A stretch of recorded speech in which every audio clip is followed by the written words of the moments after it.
नमस्कार, जय हिंद दोस्तों आज हम देखने वाले हैं बिहार दरोगा। और ये आप देखेंगे तो होमवर्क सीरीज आपका 2.0 है। ये आपका एमसीक्यू प्रैक्टिस बैच स्टार्ट किया गया है और ये आपका देखेंगे तो 28/5 यानी कल का ये आपका टेस्ट हुआ है। करंट अफेयर प्लस आपको हिस्ट्री आपको यहाँ पर क्वेश्चन देखने को मिलेगा। 75 क्वेश्चन इसमें आपका दिया गया है और टारगेट आपका बिहार दरोगा पीटी में 75 क्वेश्चन का है, तो इसीलिए जो है 75 क्वेश्चन इसमें रखा गया है। और आप सब लोग जो है इस पूरा प्रश्न को देखने का प्रयास कीजिएगा। लास्ट में कमेंट कीजिएगा कि आप लोग जो है इस 75 में से कितना प्रश्न तो आप जो है बना पा रहे हैं। देखिए, पहला हमारा प्रश्न है, देख लेते हैं कि हाल ही में शास्त्रीय भाषाओं में नई जोड़ी गई भाषाओं का सही समूह कौन सा है। तो देखिए, सही समूह की बात कर लेते हैं तो इसका सही उत्तर हो जाएगा मराठी, पाली, प्राकृत, असमिया और बंगाली। आंसर देखेंगे तो पहले का जो है डी सही आंसर हो जाएगा। नेक्स्ट हमारा प्रश्न है क्वेश्चन नंबर 2। हाल ही में हिंदी के क्षेत्र में 34वां व्यास सम्मान से किसे सम्मानित किया गया है। किसे सम्मानित किया गया है, तो देखिए दूसरे का आंसर देखेंगे तो आपका सूर्यबाला कौन देश का वासी है ना। ऑप्शन नंबर देखेंगे दूसरे का तो ये आपका सही उत्तर होगा। नेक्स्ट प्रश्न है कि साहित्य अकादमी पुरस्कार 2024 से हाल ही में किसे नवाजा गया है संस्कृत के क्षेत्र में। दोस्तों, संस्कृत के क्षेत्र में किसे हाल ही में साहित्य अकादमी पुरस्कार दिया गया है, तो इसका आंसर देखेंगे तो हो जाएगा दीपक कुमार शर्मा भास्कर चरितम। आंसर देखेंगे तो तीसरे का डी सही होगा। फोर्थ सतत विकास सूचकांक 2024 शीर्ष राज्य और केंद्र शासित प्रदेश का सही युग्म क्या है। देखिए, सही युग्म की बात करते हैं तो आपका केरल और चंडीगढ़ होगा। क्या होगा आंसर, केरल और चंडीगढ़। ऑप्शन नंबर दोस्तों आपका जो है बी सही उत्तर होगा। सन 2024 में मेजर ध्यानचंद खेल रत्न पुरस्कार हाल ही में 4 खिलाड़ियों को प्रदान किया गया है। निम्नलिखित में से कौन सा विकल्प जो है सही है, चयन करके बताना है। तो सही विकल्प हमको बताना है। देखिए, 5वें का देखेंगे तो ऑप्शन नंबर सी होगा मनु भाकर डी गुकेश। और यहाँ पर देखेंगे तो आपका सरबजोत काटिएगा और यहाँ पर टाइप मिस्टेक है। यहाँ पर जो है प्रवीण कुमार और हरमनप्रीत सिंह, ठीक है। तो यहाँ पर जो है सरबजीत सिंह के जगह पे आपका प्रवीण कुमार हो जाएंगे। आंसर देखेंगे तो आपका जो है सी सही होगा। नेक्स्ट प्रश्न है कि हाल ही में सामान्य श्रेणी में अर्जुन पुरस्कार 2024 किसे प्रदान नहीं किया गया है। दोस्तों, किसे जो है प्रदान नहीं किया गया है, तो आंसर देखेंगे तो आपका जो है ऑप्शन नंबर डी हो जाएगा मनु भाकर शूटिंग। इनको देखेंगे तो कांस्य पुरस्कार दिया गया है। बाकी स्वप्निल कुसाले, अमन सहरावत और सरबजोत, इन लोग को देखेंगे तो आपका जो है अर्जुन पुरस्कार से जो है नवाजा गया है। राष्ट्रीय वन रिपोर्ट 2023 के अनुसार भारत के कुल क्षेत्रफल के कितने प्रतिशत भाग पर वृक्ष और वनों का विस्तार है। देखिए, वृक्ष और वनों का विस्तार है तो 7 का देखेंगे तो ऑप्शन नंबर बी होगा 25.17% हो जाएगा, है ना। ऑप्शन नंबर देखेंगे 7 का तो बी सही उत्तर होगा। नेक्स्ट प्रश्न है कि हाल ही में कहां पर समुद्र में भारत के सबसे लंबे कांच के ब्रिज का उद्घाटन किया गया है। देखिए, कांच के ब्रिज का दोस्तों जो है उद्घाटन किया गया है। इसका आंसर देखेंगे 8 का तो राइट आंसर जो है ऑप्शन नंबर बी होगा तमिलनाडु जो है सही उत्तर हो जाएगा। तमिलनाडु, है ना, याद रखिएगा तमिलनाडु सही होगा। 6 जनवरी 2025 को लोकसभा अध्यक्ष ओम बिरला ने पंचायत से संसद 2.0 पहल का शुभारंभ किया है। इसका लक्ष्य क्या है। देखिए, इसका लक्ष्य दोस्तों देखेंगे तो महिला प्रतिनिधि को सशक्त बनाना, है ना। ऑप्शन नंबर जो है आपका बी होगा महिला प्रतिनिधि को सशक्त बनाना। बी आपका जो है 9th का सही आंसर हो जाएगा। नेक्स्ट प्रश्न है क्वेश्चन नंबर 10। हाल ही में किस शहर ने ऊर्जा साक्षर शहर बनाने के उद्देश्य से दुनिया का पहला जलवायु मिशन शुरू किया है। दुनिया का पहला जलवायु मिशन शुरू किया है तो आंसर जो है आपका बी होगा इंदौर जो है सही उत्तर हो जाएगा, इंदौर। जनवरी 2025 में प्रधानमंत्री मोदी ने नई दिल्ली स्थित भारत मंडपम में किस महोत्सव का उद्घाटन किया है। इसका आंसर देखेंगे तो हो जाएगा ग्रामीण भारत महोत्सव हो जाएगा। ऑप्शन नंबर बी होगा ग्रामीण भारत महोत्सव, बी सही होगा। हाल ही में किस राज्य या फिर यूटी में भारतीय सेना ने अपनी सेना को जानो मेले का आयोजन किया है। आंसर हो जाएगा ऑप्शन नंबर डी होगा तेलंगाना। हाल ही में किस राज्य या फिर यूटी में भारत का पहला जैविक मत्स्य पालन क्लस्टर शुरू किया गया है। दोस्तों, क्लस्टर की बात करते हैं तो ये आपका शुरू किया गया है सिक्किम में, है ना। ऑप्शन नंबर देखेंगे तो 13 का ऑप्शन नंबर बी होगा सिक्किम में। नेक्स्ट प्रश्न है कि हाल ही में किस बैंक को Dada Saheb Phalke international film festival award 2025 के स्पेशल पार्टनर घोषित किया गया है। देखिए स्पेशल पार्टनर दोस्तों जो है घोषित किया गया है, तो पीएनबी हो जाएगा पंजाब नेशनल बैंक, है ना। ऑप्शन नंबर देखेंगे तो 14 का बी सही होगा। हाल ही में केंद्रीय रेल मंत्रालय ने अपने उत्तरी रेलवे जोन के अंतर्गत किस जगह अपना 69वां रेलवे मंडल यानी डिवीजन जो है स्थापित करेगा? इसका उत्तर देखेंगे 15 का, तो जम्मू जो है सही आंसर हो जाएगा। ऑप्शन नंबर जो है 15 का सी उत्तर हो जाएगा, जम्मू। आगे बढ़ते हैं, अगला हमारा है कि हाल ही में भारत सरकार के किस मंत्रालय ने वर्ष 2025 को सुधारों का वर्ष जो है घोषित किया है? दोस्तों सुधारों का वर्ष जो है घोषित किया है, तो इसका आंसर देखेंगे तो हो जाएगा रक्षा मंत्रालय जो है सही उत्तर हो जाएगा, रक्षा मंत्रालय। ऑप्शन नंबर सी सही होगा। देखिए बिहार से का टेलीग्राम पे ग्रुप बनाया गया है, डेली आपका जो है 100 प्रश्न का सेट हो रहा है 11 AM में। आप अभी तक ज्वाइन नहीं किए हैं तो ज्वाइन हो सकते हैं। ये रहा व्हाट्सअप नंबर 8756546533। आप जो है बिहार दरोगा लिख करके मैसेज कीजिए व्हाट्सएप पे, आपको प्रॉपर जानकारी मिल जाएगा। हाल ही में देखिए, हाल ही में किस राज्य ने अपने हरित सकल घरेलू उत्पाद में वन पारिस्थितिकीय तंत्र को जोड़ने वाला भारत का पहला यूटी राज्य बना है? भारत का पहला यूटी या फिर राज्य बना है, तो इसका आंसर देखेंगे तो हो जाएगा ऑप्शन नंबर सी होगा, छत्तीसगढ़ जो है सही उत्तर हो जाएगा, छत्तीसगढ़। 1 जनवरी 2025 को वन नेशन वन सब्सक्रिप्शन योजना शुरू किया गया है, इसका संबंध किस क्षेत्र से है? देखिए इसका संबंध की बात कर लेते हैं तो आपका छात्र व शिक्षक जो है सही उत्तर हो जाएगा, छात्र व शिक्षक। ऑप्शन नंबर ए सही होगा। जनवरी 2025 में उत्तराखंड यानी हल्द्वानी ने पौधे के संरक्षण के लिए किस उद्यान या फिर वाटिका को स्थापित किया है? इसका उत्तर हो जाएगा महाभारत वाटिका हो जाएगा, ऑप्शन नंबर डी होगा, महाभारत वाटिका। हाल ही में घरेलू उड़ानों में फ्लाइट के अंदर वाईफाई इंटरनेट की सुविधा शुरू करने वाला भारत का पहला एयरलाइन बना है कौन? देखिए भारत का पहला एयरलाइन की बात करते हैं तो आपका एयर इंडिया बना है दोस्तों, है ना। 20 का देखेंगे तो ऑप्शन नंबर ए उत्तर हो जाएगा, एयर इंडिया। हाल ही में किस देश ने जापान को पीछे छोड़कर दुनिया का तीसरा सबसे बड़ा मेट्रो रेल नेटवर्क वाला देश बन गया है? मेट्रो रेल नेटवर्क वाला देश बन गया है। 21 का देखेंगे तो आपका ऑप्शन नंबर डी होगा, भारत जो है सही उत्तर हो जाएगा, भारत। जनवरी 2025 में विश्व का कौन सा देश ब्रिक्स का पूर्ण सदस्य के रूप में जो है शामिल हुआ है? कौन शामिल हुआ है? तो ऑप्शन नंबर देखेंगे तो ए उत्तर हो जाएगा, इंडोनेशिया जो है सही उत्तर हो जाएगा, इंडोनेशिया। निम्नलिखित में से कौन सा युग्म जो है सही सुमेलित नहीं है? हमारा जो है गलत आंसर क्या है? देखिए हेक्टर मुनरो की बात करते हैं तो बक्सर का युद्ध सही है, लॉर्ड हेस्टिंग की बात करते हैं तो आंग्ल नेपाल युद्ध सही है, और लॉर्ड वेलेजली की बात करते हैं तो आपका चतुर्थ आंग्ल मैसूर युद्ध सही है। डी देखिए गलत है कि लॉर्ड कार्नवालिस तृतीय आंग्ल मराठा युद्ध गलत हो जाएगा। जो आपका तृतीय आंग्ल मराठा युद्ध है ये आपका हेस्टिंग के समय में हुआ है, तो ऑप्शन नंबर देखेंगे तो डी गलत हो जाएगा। अब देखिए 24 नंबर है कि सूची 1 को जो है सूची 2 में मिलान करके बताना है। चलिए मिलाते हैं हम। प्रथम कर्नाटक युद्ध की बात कर लेते हैं तो ये आपको हो जाएगा एक्सलास एपल की संधि से अंत होगा। तृतीय कर्नाटक युद्ध की बात कर लेते हैं तो हो जाएगा पेरिस की संधि से अंत। और द्वितीय कर्नाटक युद्ध की बात कर लेते हैं तो अनिर्णायक युद्ध। और प्रथम मैसूर युद्ध की बात कर लेते हैं तो ये आपको हो जाएगा ब्रिटिश की हार। ऑप्शन नंबर जो है 24 का सी सही होगा। ब्रिटिश जनरल जिसने हैदर अली को पोर्टोनोवा के युद्ध में हराया? आंसर देखेंगे 25 का, तो ऑप्शन नंबर जो है बी होगा, सर आयरकूट जो है सही उत्तर हो जाएगा, सर आयरकूट।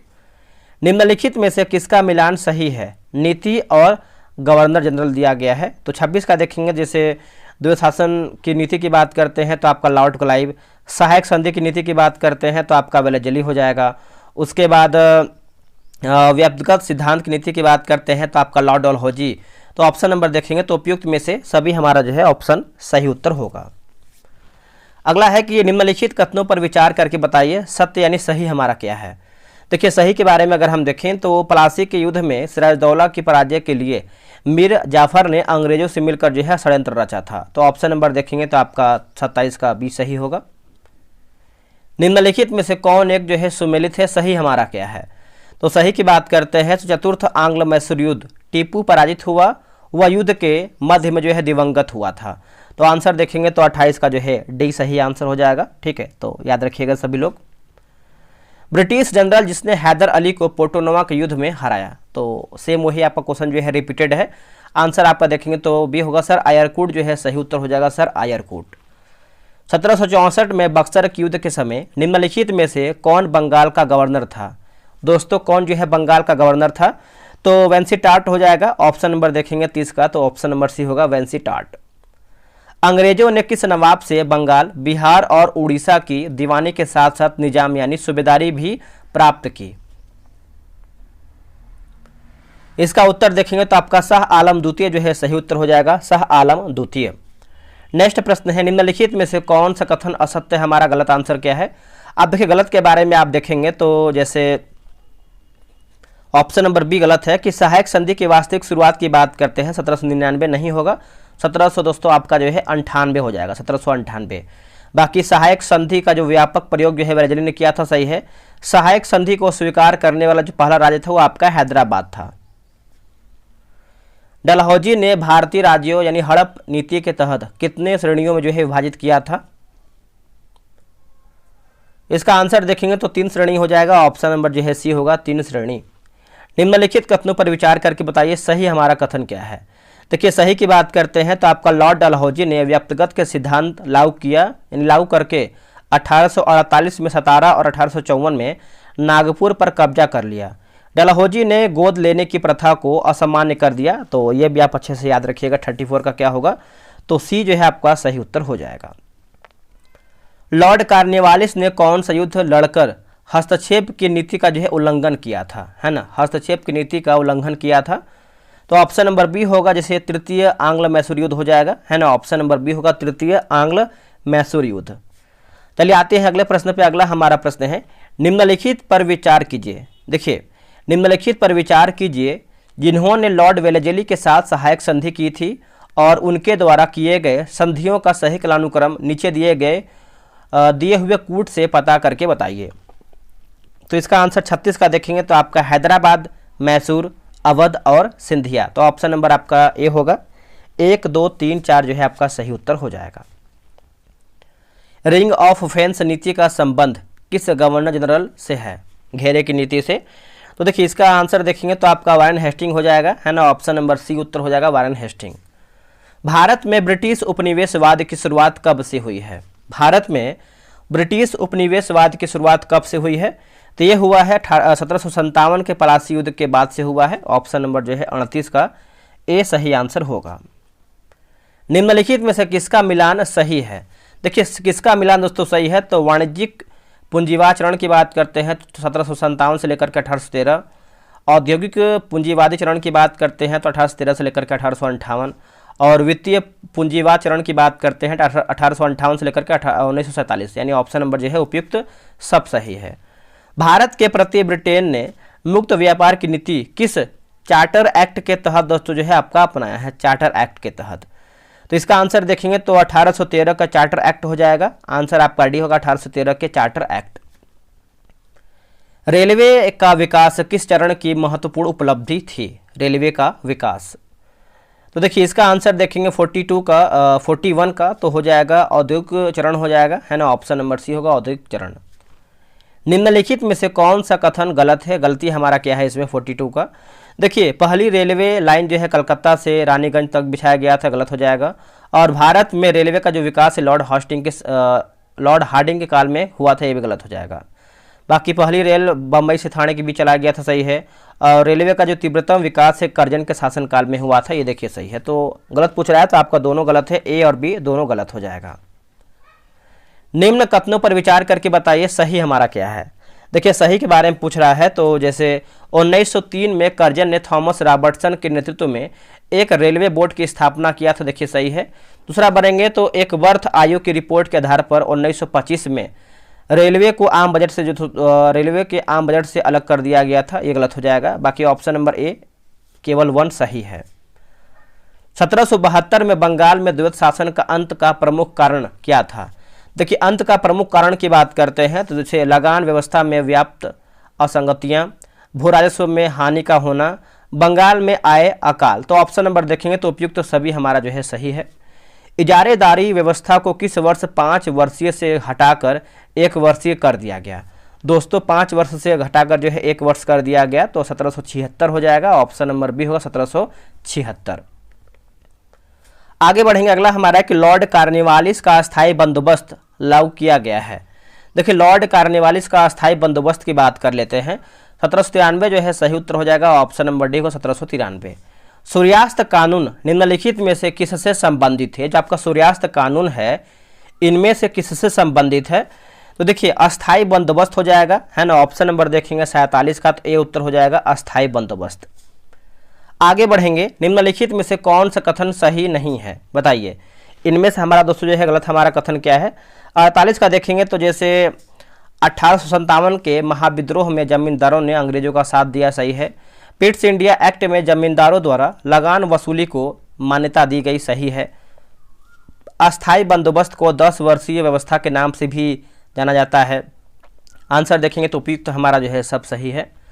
अस्थायी बंदोबस्त या इस्तमरारी व्यवस्था को किसने पूरे भारत में लागू करने की अनुशंसा किया था?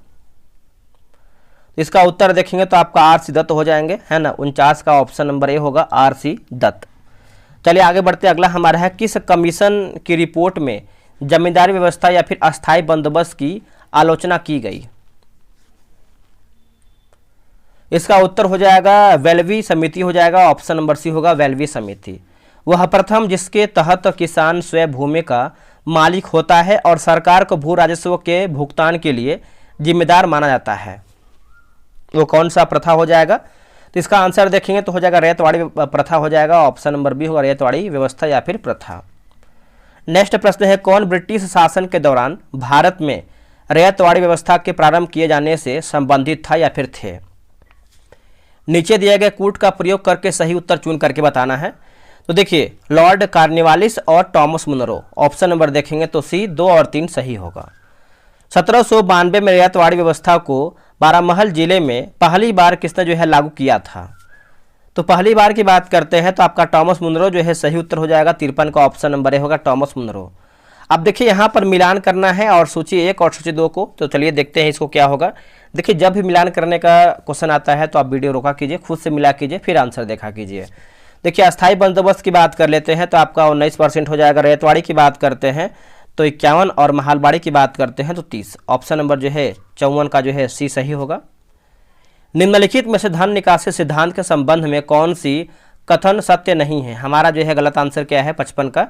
देखिए इस सिद्धांत को चीन के साम्यवाद से उधार लिया गया था, यह गलत हो जाएगा। बाकी सर्वप्रथम दादा भाई नौरोजी ने पेश किया था the poverty and un British rule in India नामक पुस्तक में इसकी जो है चर्चा किया गया है, और कार्ल मार्क्स ने इसको जो है ब्लीडिंग प्रोसेस की संज्ञा दोस्तों जो है दिया था। चलिए आगे बढ़ते हैं, अगला हमारा प्रश्न है क्वेश्चन नंबर 56 नंबर, इसको भी हम देख लेते हैं, मिलाना है। देखिए भू राजस्व व्यवस्था दिया गया है और एक तरफ हमारा जो है संबंधित व्यक्ति दिया गया है, मिलाते हैं हम। अस्थायी बंदोबस्त की बात कर लेते हैं तो दोस्तों ये आपको हो जाएगा कार्नवालिस, चार्ल्स ग्रांट और जॉन शोर। उसके बाद देखेंगे तो रैयतवाड़ी की बात करते हैं तो कैप्टन रीड, टॉमस मुनरो और एलिफिंस्टन हो जाएगा। महलवाड़ी की बात करते हैं तो आपका होल्ट मैकेंजी और मार्टिन बर्ड। तो ऑप्शन नंबर ए 1, 2, 3 एक दूसरे के सामने है आंसर। बिहार में परमानेंट सेटलमेंट लागू करने का कारण क्या था? तो बिहार में देखेंगे तो देखिए जमींदारों के लिए जमीन पर वंश परंपरागत अधिकार के स्वेच्छा से हस्तांतरित करने का अधिकार। ऑप्शन नंबर जो है 57 का बी सही उत्तर होगा। रैयतवाड़ी बंदोबस्त के संदर्भ में निम्नलिखित कथनों पर विचार करके बताइए सही हमारा क्या है। देखिए सही के बारे में पूछ रहा है तो किसानों द्वारा लगान सीधे सरकार को दिया जाता था, सरकार रैयत को पट्टे देती थी, कर लगाने के पूर्व भूमि का सर्वेक्षण और मूल्य निर्धारण जो है किया जाता था। तो ऑप्शन नंबर देखेंगे तो 58 का सी 1, 2, 3 सही उत्तर होगा।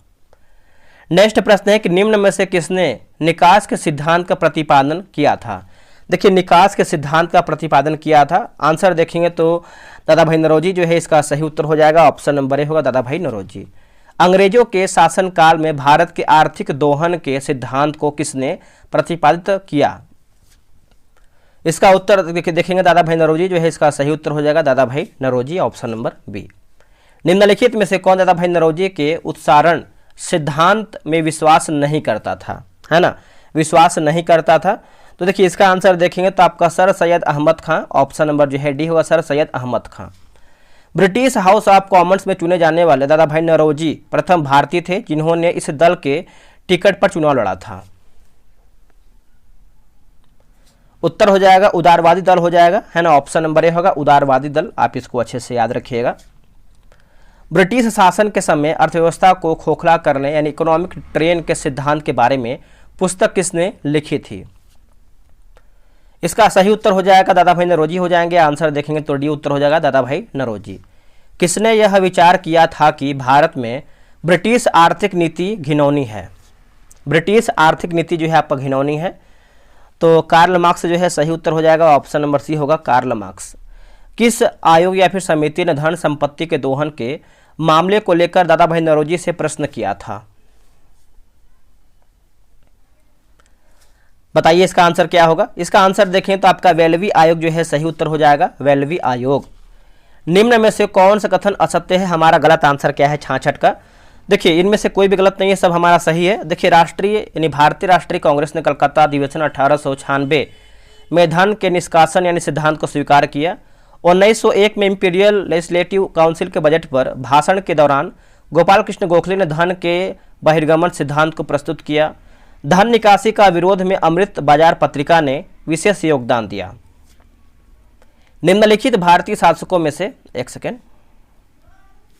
क्वेश्चन नंबर हम देखेंगे आपका 67 नंबर देखेंगे ना, थोड़ा सा रुकिएगा। देखिए बोला कि निम्नलिखित में से या फिर निम्नलिखित भारतीय शासकों में से कौन था जिसने विदेशों में आधुनिक पद्धति से दूतावास स्थापित किए थे? इसका उत्तर हो जाएगा Tipu Sultan. Option number D होगा Tipu Sultan. The native states of India पुस्तक के लेखक कौन है? आंसर हो जाएगा दोस्तों William Lee Warner. Option number देखेंगे तो ए सही होगा। रैयतवाड़ी व्यवस्था जिन क्षेत्रों में लागू किया गया था उनमें शामिल थे कौन? दोस्तों देखेंगे तो मद्रास प्रेसिडेंसी, बम्बई प्रेसिडेंसी, पूर्वी बंगाल, उसके बाद आपका कुर्ग, है ना। ऑप्शन नंबर देखेंगे तो सी 1, 2, 4, 5 सही होगा। ब्रिटिश भारत में माफ कीजिएगा, ब्रिटिश भारत में सैन्य बल पर केंद्रीय राजस्व का कुल कितना प्रतिशत व्यय होता था? इसका आंसर देखेंगे 70 का, तो 40% हो जाएगा। ऑप्शन नंबर ए होगा 40%। नेक्स्ट है कि निम्नलिखित में से कौन सा कथन भारत में उपनिवेशवाद के बारे में सही है? देखिए उपनिवेशवाद के बारे में सही है तो ऑप्शन नंबर बी, उपनिवेशवाद ने भारत में राष्ट्रवाद को जन्म दिया था। ऑप्शन नंबर जो है बी सही होगा। 1600 में भारत के भूभाग का कितना भाग कृषि के लिए यानी कृषि के अधीन था? दोस्तों कृषि के अधीन था, तो 6वां भाग हो जाएगा। ऑप्शन नंबर सी को 6वां भाग। उपनिवेश, है ना, उपनिवेशिक भारत में इंडियन एसोसिएशन की स्थापना निम्नलिखित में से किस स्थान पर किया गया था? तो ऑप्शन नंबर देखेंगे 73 का बी हो कलकत्ता जो है सही उत्तर हो जाएगा कलकत्ता। अगला कि अफ्रीका महाद्वीप को साम्राज्यवाद के समय किस नाम से जाना जाता था?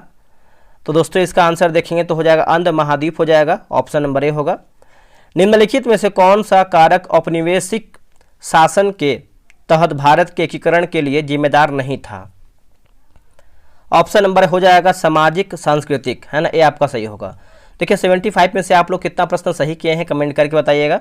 और इसके पहले का जितना भी सारा जो आपका वीडियो अपलोड है आप उसको भी देखते रहिए ताकि आपका रिवीजन होता रहे। चलिए मिलते हैं एक नई वीडियो में, आज के लिए इतना ही। जय हिंद।